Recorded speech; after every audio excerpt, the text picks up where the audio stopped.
Bonjour à tous.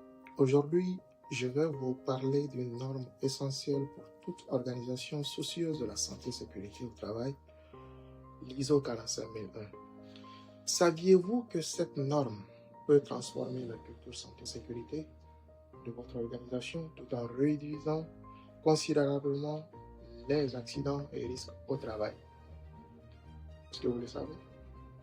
Dans cette vidéo, nous allons explorer les points clés de l'ISO 45001, les nouveautés par rapport à l'OSAS 18001, Occupational Health and Safety Assessment Series 18001, et pourquoi cette norme est cruciale pour prévenir les risques et améliorer la performance santé et sécurité au travail.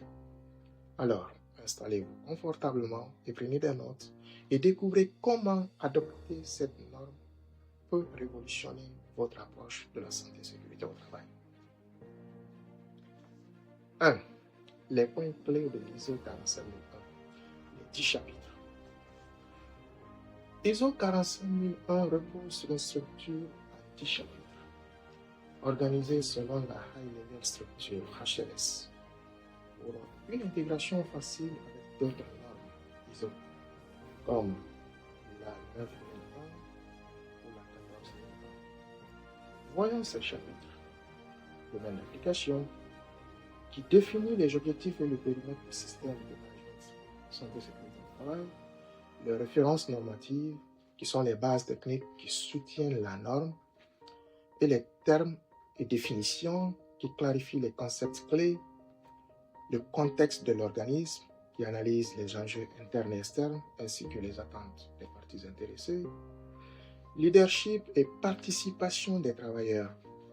C'est la place du leadership au cœur du système de management. Planification, qui évalue les risques, identifie les opportunités et établit les objectifs santé et sécurité au travail. Support, qui garantit les ressources, compétences et communication nécessaires. Réalisation des activités opérationnelles, qui met en œuvre les actions santé et sécurité sur le terrain. Évaluation des performances, qui mesure les résultats et assure le suivi. Amélioration, qui vise l'amélioration continue. Exemple pratique. Sur un chantier, sur un chantier de construction, le chapitre 5 impose non seulement l'engagement de la direction, mais aussi la participation active des ouvriers dans l'identification des dangers. Cette collaboration réduit considérablement les accidents. 2. Les nouveautés de l'ISO 45001.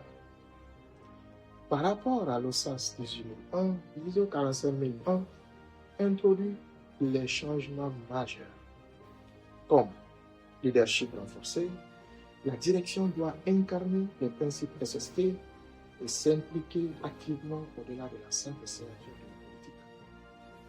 Approche basée sur le PDCA, Plan de Act. Tous les processus du contexte de l'organisme à l'amélioration doivent suivre ce cycle pour une gestion proactive. Focus élargi sur les parties prenantes.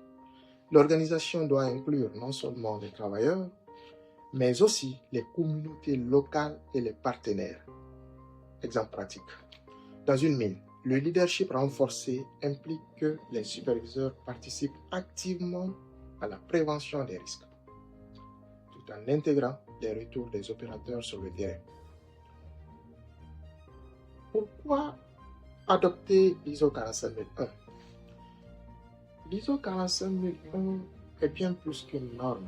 C'est une philosophie de gestion visant à réduire les accidents et maladies liées au travail, améliorer la satisfaction des employés en leur offrant un environnement sûr, renforcer la performance organisationnelle en réduisant les coûts liés aux arrêts de travail. En résumé, adopter ISO 45001, c'est faire de la santé et sécurité une priorité stratégique, tout en valorisant les équipes et en renforçant votre image auprès des parties prenantes. Merci d'avoir suivi cette vidéo. J'espère qu'elle vous a permis de mieux comprendre l'ISO 45001 et son impact positif sur la sécurité et la performance Mais avant de conclure, j'aimerais vous poser une question. Selon vous, quelle partie de l'ISO 45001 votre organisation devrait-elle améliorer en priorité? Partagez vos réponses dans les commentaires. Je prendrai le temps de les lire et d'y répondre pour vous guider au mieux. Si cette vidéo vous a été utile, laissez un like pour encourager mon travail. Partagez-la avec vos collègues, partenaires et abonnez-vous à ma page pour ne rien manquer de mes prochaines vidéos sur les normes et la gestion santé et sécurité au travail. Et surtout, contactez-moi directement si vous souhaitez une assistance personnalisée pour adopter l'ISO 45001 dans vos organisations. À très bientôt pour une nouvelle vidéo. Merci et bonne journée à tous.